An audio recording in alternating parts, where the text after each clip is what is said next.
வாழ்க வளமுடன். ஓம் நமச்சிவாய. அனைத்து தமிழ் உள்ளங்களுக்கும் வணக்கம். நிகழும் ஸ்ரீ மங்களகரமான சோபகிருது ஆண்டு மாசி மாதம் 18ஆம் தேதி வெள்ளிக்கிழமை அன்று சுவாதி நட்சத்திரத்தில் பஞ்சமி திதியில் அமிர்த யோகம் கூடிய நன்னாளில் இந்த மகத்தான மார்ச் மாதம் பிறக்கிறது. பிறக்கும் இம்மாத கிரக நிலைகளை பார்க்கும் போது மேச ராசியில் குரு பகவானும் கன்னி ராசியில் கேது பகவானும் உள்ளனர். இம்மாத தொடக்கத்தில் சந்திர பகவான் துலாம் ராசியில் உள்ளார். செவ்வாய் மற்றும் சுக்கிர பகவான் மகர ராசியிலும், சூரியன் சனி புதன் பகவான் கும்ப ராசியிலும், ராகு பகவான் மீன ராசியிலும் சஞ்சாரம் செய்கின்றனர். இம்மாத கிரகங்களின் பெயர்ச்சி என எடுத்துக்கொண்டால் புதன் பகவான் மார்ச் மாதம் 7ஆம் தேதி கும்பராசியில் இருந்து மீனராசிக்கும், மார்ச் மாதம் 26ஆம் தேதி மீனராசியில் இருந்து மேசராசிக்கு என இருமுறை பிரவேசம் செய்கின்றார். மார்ச் மாதம் 7ஆம் தேதி சுக்கிர பகவான் மகர ராசியில் இருந்து கும்பராசிக்கும், மார்ச் 14ஆம் தேதி சூரிய பகவான் கும்பராசியில் இருந்து மீனராசிக்கும், மார்ச் மாதம் 15ஆம் தேதி செவ்வாய் பகவான் மகர ராசியில் இருந்து கும்பராசிக்கும் பெயர்ச்சி அடைகின்றனர். இந்த கிரக அமைப்பினால் உங்கள் வாழ்வில் ஏற்படக்கூடிய சுபம் மற்றும் அசுப பலன்கள் என்ன, அதற்கான பரிகாரம் மற்றும் தெய்வ வழிபாடு என்ன என்பதை பற்றி காண்போம். மாசி மாதத்தின் பிற்பகுதியும் பங்குனி மாதத்தின் முற்பகுதியும் இணைவது இந்த மார்ச் மாதமாகும். பனிக்காலம் முடிந்து வசந்த காலம் துவங்கப் போகிறது. இனி உங்கள் வாழ்விலும் வசந்தம்தான். திடீரென கோடிகளில் சம்பாதிக்கும் வாய்ப்பும், ஜாக்பாட் அடித்தது போல பணம் குவியும் யோகமும் உண்டாக போகிறது. தயாராக இருந்துக்கோங்க. பண கஷ்டம், துன்பம், அவமானம் அனைத்தும் உங்களை விட்டு விலகப் போகும் நேரம் இது. மேசராசி அன்பர்களே, இம்மாதம் அரசாங்க வகையில் எதிர்பார்த்த காரியங்கள் அனுகூலமாக முடியும். தந்தை வழி உறவுகளால் ஆதாயம் உண்டாகும். பணப்புழக்கம் அதிகரிக்கும். குடும்பத்தில் மகிழ்ச்சியும் உற்சாகமும் நிலவும். கணவன் மனைவிக்கு இடையே அந்யோன்யம் அதிகரிக்கும். உறவினர்கள் வருகையும் அவர்களால் மகிழ்ச்சியும் உண்டாகும். அவர்களிடம் எதிர்பார்த்த காரியங்கள் அனுகூலமாகும். சிலருக்கு புதிய சொத்துக்களின் சேர்க்கை ஏற்படும். புதிய முயற்சிகளில் வெற்றி கிடைக்கும். நண்பர்கள் மூலம் ஆதாயம் கிடைக்கக்கூடும். உங்கள் முயற்சிகளுக்கு மனைவி, மகள் உள்ளிட்ட குடும்ப பெண்கள் பக்கபலமாக இருப்பார்கள். அக்கம் பக்கத்தில் இருப்பவர்களுடன் அனுசரித்து செல்வது நல்லது. உடல் ஆரோக்கியம் மேம்படும். அலுவலகத்தில் ஓரளவுக்கு முன்னேற்றமான சூழ்நிலையே காணப்படும். எதிர்பார்த்த சலுகைகள் கிடைக்கும். சக ஊழியர்கள் உங்கள் பணிகளில் ஒத்துழைப்பு தருவார்கள். உங்கள் கோரிக்கைகள் ஏற்றுக்கொள்ளப்படும். சிலருக்கு பதவி உயர்வு, ஊதிய உயர்வு கிடைப்பதில் இருந்த தடைகள் விலகும்.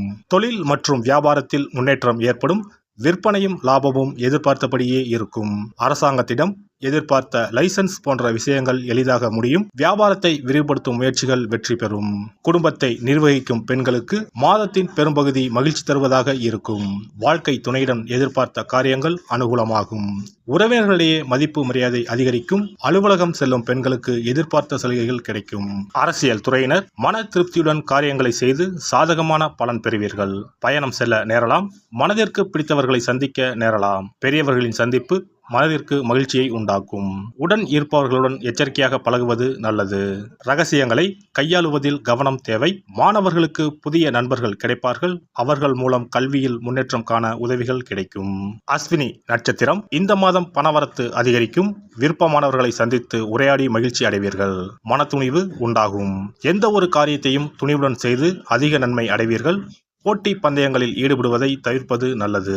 பரணி நட்சத்திரம். இந்த மாதம் தொழில் வியாபாரத்தில் ஈடுபட்டு இருப்பவர்கள் மிகவும் எச்சரிக்கையுடன் செயல்படுவது நல்லது. வாடிக்கையாளர்களிடம் கவனமாக பேசுவது வியாபார விருத்திக்கு உதவும். உத்தியோகத்தில் இருப்பவர்கள் கோபப்படாமல் மேலதிகாரிகள் சொன்ன வேலையை செய்து முடிப்பது நல்லது. சக ஊழியர்கள் பேச்சை கேட்டு நடப்பதை தவிர்ப்பது நன்மை தருவதாக இருக்கும். கார்த்திகை 1ஆம் பாதம். இந்த மாதம் கணவன் மனைவி நெருக்கம் அதிகரிக்கும். ஆனால் வாக்குவாதங்களை தவிர்ப்பது நல்லது. உறவினர்களுடன் பேசும்போது நிதானத்தை கடைபிடிப்பது நல்லது. பிள்ளைகள் நலனில் அக்கறை செலுத்துவீர்கள். துர்க்கை அம்மனுக்கு வேப்பிலை அர்ப்பணித்து பூஜித்து வணங்கி வர துன்பங்கள் நீங்கும். காரிய வெற்றி உண்டாகும். சிவபெருமானை வணங்குவதற்கும் அவரின் அருளை பெறுவதற்குமே அவருடைய ஆசி இருந்தால்தான் முடியும். அதனால்தான் அவன் அருளாலே அவன் தாள் பணிந்து என்ற அற்புதமான வாசகத்தின் மூலம் நாம் அறிய முடிகிறது. சிவ அருளை பெற வேண்டும் எனில் அது அத்தனை சுலபமான காரியம் கிடையாது. சிந்தையிலும் செயலிலும் சிவனையே நினைத்து ஒவ்வொரு காரியத்தையும் செய்ய வேண்டும். இனி இந்த மார்ச் மாதத்தில் மகா சிவராத்திரி எப்போது, இந்த நாளுக்கு அப்படி என்ன சிறப்பு என்பதனை பற்றி காண்போம். சிவபெருமானுக்கு எத்தனையோ திருநாமங்கள் உள்ளன. அவற்றில் மிக உயர்வானதாக சொல்லப்படுவது மகாதேவன் என்ற திருநாமம். மகாதேவன் என்றால் கடவுள்கள் அனைவருக்கும் மேலான கடவுள், கடவுள்களுக்கு எல்லாம் தலைவன் என்ற பொருள். சிவாய நம என சிந்திப்பவர்க்கு அபாயம் ஏற்படாது என்பார்கள். அப்படி கர்ம வினைகளில் இருந்தும் அனைத்து விதமான துன்பங்களில் இருந்தும் விடுபடுவதற்கு சிவனே கதி என சிவபெருமானை சரணடைவதற்கு ஏற்ற நாள் மகா சிவராத்திரி தினமாகும். மகா சிவராத்திரி நாளில் சிவபெருமானை முழு மனதுடன் உண்மையான பக்தியுடன் வழிபட்டால் நம்முடைய வேண்டுதல்கள் அனைத்தையும் சிவபெருமான் நிறைவேற்றி வைப்பார் என்பது ஐதீகம். கவலைகள் நீங்கி காரிய வெற்றியை தரக்கூடிய நாள் மகா சிவராத்திரி விரத நாளாகும். சிவபெருமானுக்கு உரிய அஷ்ட விரதங்களில் மிக முக்கியமானது மகா சிவராத்திரி விரதமாகும். சிவபெருமானின் அருளை பெறுவதற்குரிய மிக உன்னதமான புண்ணிய நாளாகும். ஒவ்வொரு மாதமும் தேய்பிறை சதுர்த்தசி திதியில் வருவதை மாத சிவராத்திரி என்றும், மாசி மாதம் தேய்பிறை சதுர்த்தசியில் வருவதை மகா சிவராத்திரி என்றும் கொண்டாடுகிறோம். நாடு முழுவதும் சிவ பக்தர்களால் கோலாகலமாக கொண்டாடப்படும் விழாக்களில் மகா சிவராத்திரி விழாவும் ஒன்று. இந்துக்களின் மிக முக்கியமான விரத நாட்களில் இதுவும் ஒன்று. முப்பெரும் தேவர்களில் ஒருவரான சிவபெருமானுக்குரிய ராத்திரியாக சிவராத்திரி கொண்டாடப்படுகிறது. இந்த ஆண்டு மகா சிவராத்திரி விழா மார்ச் 8ஆம் தேதி கொண்டாடப்பட உள்ளது.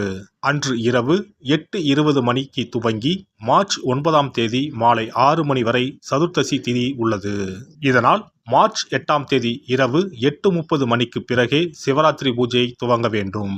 சூரிய பகவான் கும்பராசியில் பயணம் செய்யும் மாசி மாதத்தில் தேய்பிறை சதுர்த்தி நாளில் முதல் நாள் மாலை துவங்கி அடுத்த நாள் காலை வரை சிவனுக்கு தொடர்ந்து 4 கால பூஜைகள் செய்யப்படும். சிவராத்திரி அன்று இரவு முழுவதும் கண் விழித்து சிவ வழிபாடு செய்து அபிஷேகம், ருத்ராபிஷேகம் செய்து சிவ மந்திரங்களை உச்சரித்து சிவனின் அருளை வேண்டி பிரார்த்தனை செய்ய வேண்டும். ஆன்மீகத்தில் உயர்ந்த நிலையை அடைவதற்கும் துன்பங்கள் மற்றும் பாவங்களில் இருந்து விடுபட்டு மோட்சத்தை அடைவதற்கும் ஏற்ற நாள் இதுவாகும். மகா சிவராத்திரி அன்று அதிகாலையில் எழுந்து புனித நீராடி வீட்டை சுத்தம் செய்து பூஜை அறையில் விளக்கேற்றி வைக்க வேண்டும். பிறகு மாலையில் சிவன் கோவிலுக்கு சென்று அங்கு நடக்கும் அபிஷேகம் பூஜைகளில் கலந்து கொள்ள வேண்டும்.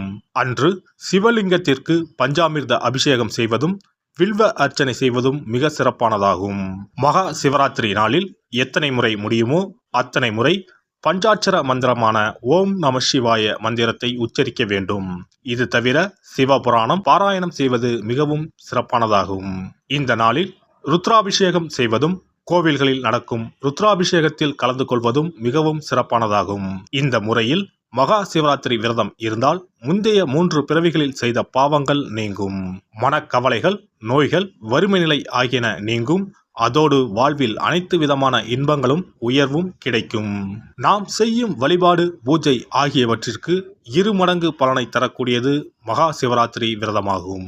தஞ்சாவூர் மாவட்டத்தில் உள்ள பட்டுக்கோட்டை செட்டியக்காடு அர்த்த நாரீஸ்வரர் ஆலயத்தில் வரும் மார்ச் 8ஆம் தேதி வெள்ளிக்கிழமை மகா சிவராத்திரி அன்று 4 கால பூஜைகள் நடைபெற உள்ளன.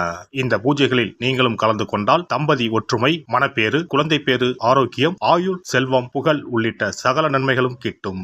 எல்லாம் வல்ல இறையருளால் நீங்களும் உங்கள் அன்பு குடும்பமும் உடல் நலம், நீலாயுள், நிறை செல்வம், உயர் புகழ், மெய்ஞானம் ஓங்கி வாழ்க வளமுடன்.